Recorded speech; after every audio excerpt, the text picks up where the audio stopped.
할렐루야. 평안하십니까? 김우왕 범목사입니다. 안락교회 부목사들의 신앙강좌인 부교육자의 줌, 이번 주는 이단이라는 주제를 가지고 이야기를 나누고자 합니다. 교회사적인 관점에서 이단은요, 기독교가 끊임없이 그 방해와 대적에 대응하면서 교리와 신학을 지켜오고 있는 것이 교회의 역사인데요. 저는 오늘 교회사적인 관점에서 이단에 대해서 발생 원인과 그 특징들, 또 주요 이단들에 대한 부분들을 함께 나눠보고자 합니다. 지금 시작하겠습니다.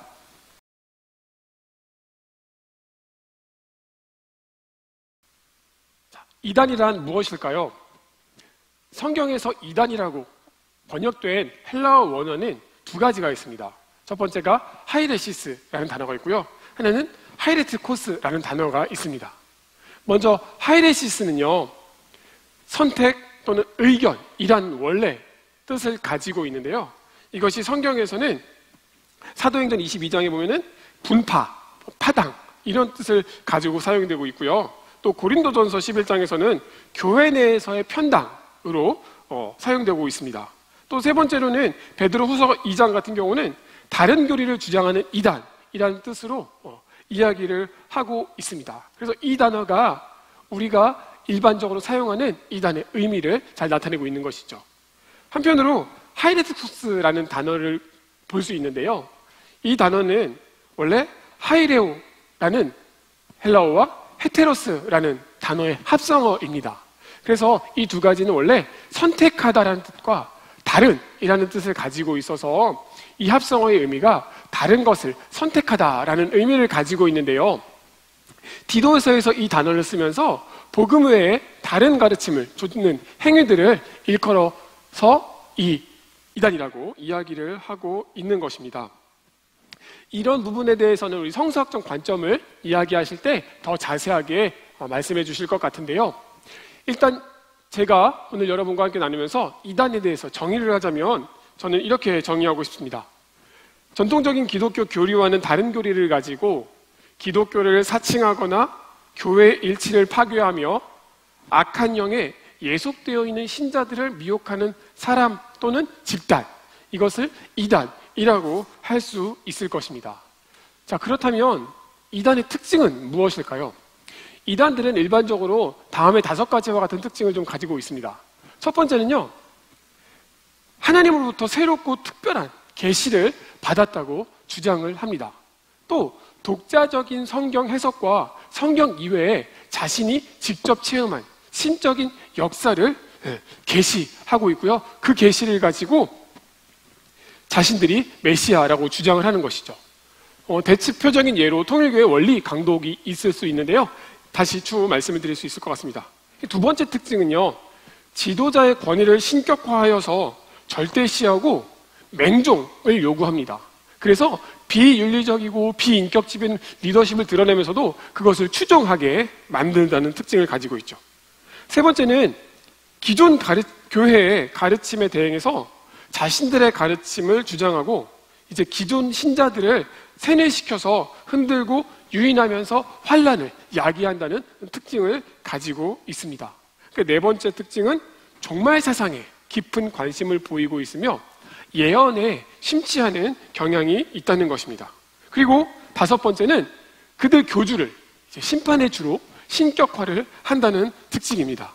이 이상의 5가지 특징을 가지고 그 이단들은 이렇게 주장을 하게 되는 겁니다.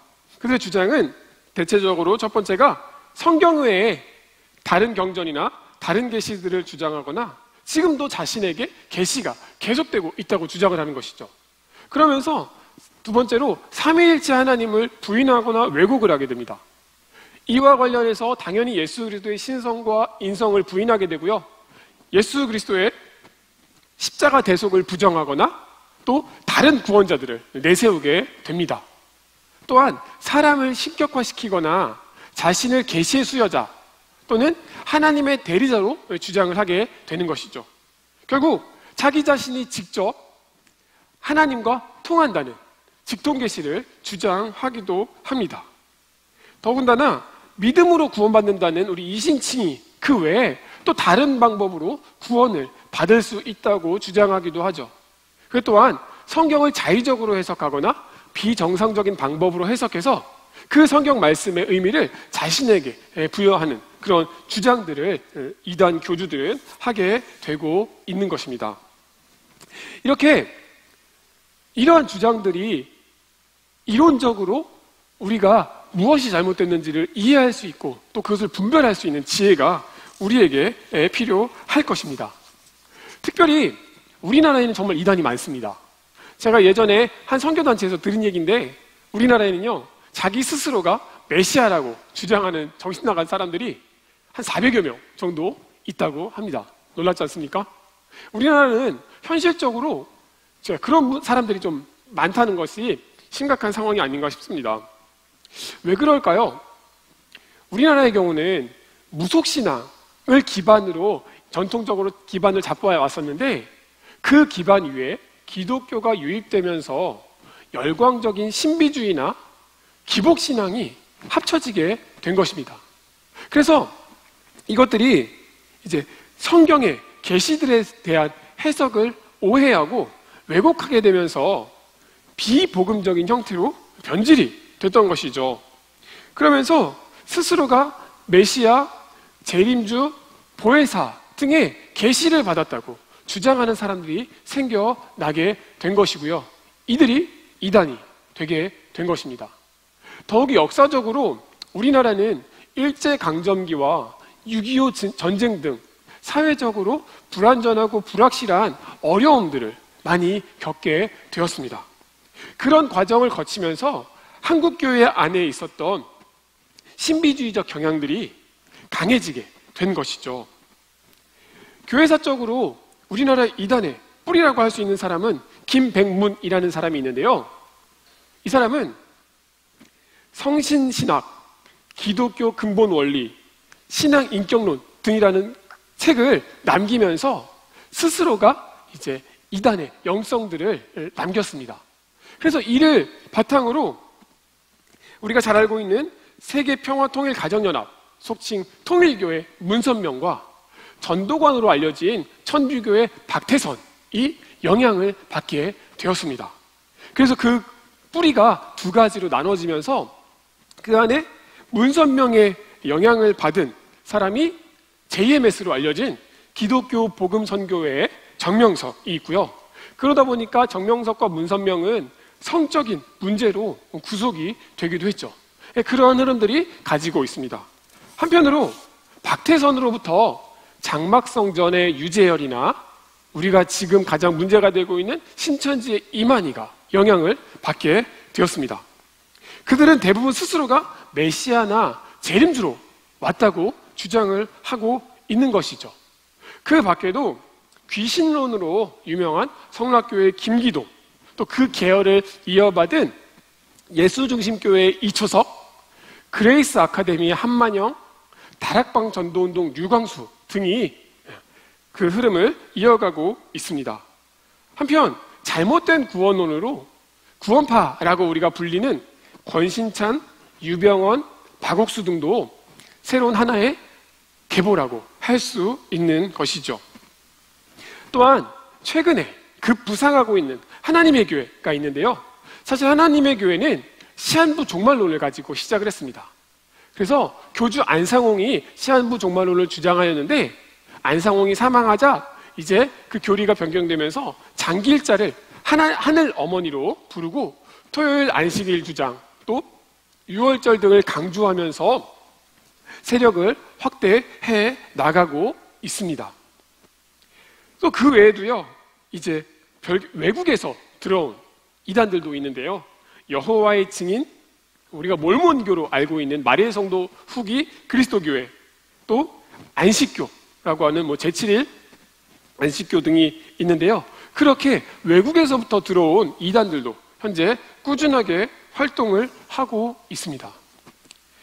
각양각색의 이단들을 하나하나 짧은 시간 안에 설명할 수는 없지만 이단들은 제가 서두에 말씀드렸다시피 주요 특징들에서 크게 벗어나지 않는 형태로 지속적으로 이어오고 있습니다. 그리고 조금씩 변화의 과정들을 거치고 있게 되는 것이죠. 최근 우리 사회는 다양한 형태로 교회가 공격을 받고 있습니다. 안타까운 것은 믿지 않는 사람들에게는 이단 신천지나 교회가 동일시되고 있는 것이 현실이라는 것이죠. 참 가슴 아픈 일이 아니겠습니까? 심지어 하나님의 교회는 여기저기서 상을 받은 것을 가지고 자랑하면서 언론을 통해 홍보하고 있고요. 봉사활동을 열심히 한다고 여러 가지 단체들을 세우고 있습니다. 한편 외국에서 들어온 이단들도 영어 교육을 빌미로 우리에게 접근하고 있는 상황입니다. 이런 상황 속에서 우리는 어떻게 해야 할까요? 요한에서 4장 1절에 이렇게 기록합니다. 사랑하는 자들아, 영을 다 믿지 말고 오직 영들이 하나님께 속하였나 분별하라. 많은 거짓 선지자가 세상에 나왔습니다. 아멘. 이 대처 방안에 대해서 저희가 토론하고 적용 과정을 거치면서 더 많은 이야기를 나눌 수 있을 것으로 기대를 합니다.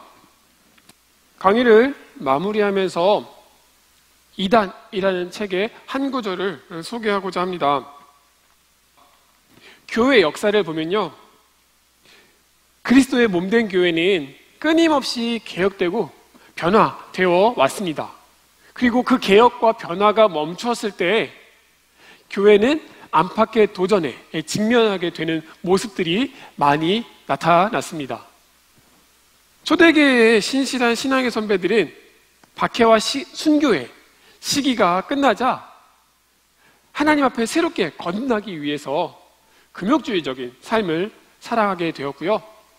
또 그것이 길어지면서 중세교회들이 타락하고 하나님 앞에 새로워지기를 중단했을 때 종교 개혁이 일어났습니다.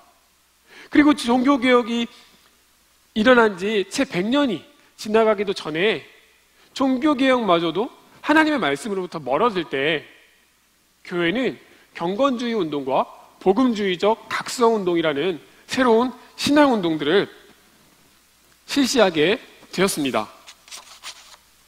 그리고 이처럼 교회는 항상 새로워지고 변화되고 개혁하려는 노력을 보여왔고요. 그것이 결국 우리가 이 세상 가운데 그리스도 안에서 날마다 새로워지고 빛과 소금의 역할을 할 수 있는 모습임을 보여주었습니다. 이러한 변화와 개혁이 결국 이단에도 효과적으로 대처할 수 있다는 사실을 우리가 기억해야 할 것입니다. 교회가 온전한 사명을 감당하지 못할 때 이단은 교회로부터 발생하고 예수 그리스도의 복음의 빛을 가리고 주님의 몸된 교회를 분열하려 해온 것이 지난 2000여 년의 교회 역사를 통해서 우리에게 보여주고 있는 교훈이 아닐 수 없습니다. 그 교훈들을, 이 교회사의 교훈들을 우리가 깊이 생각하고 변화되고 항상 새로워질 수 있는 노력, 그것이 필요하다는 것을 기억하면서 그것을 통해 이단을 대처할 수 있는 모습으로 나타내야 하지 않을까라는 생각을 해보게 되었습니다. 감사합니다.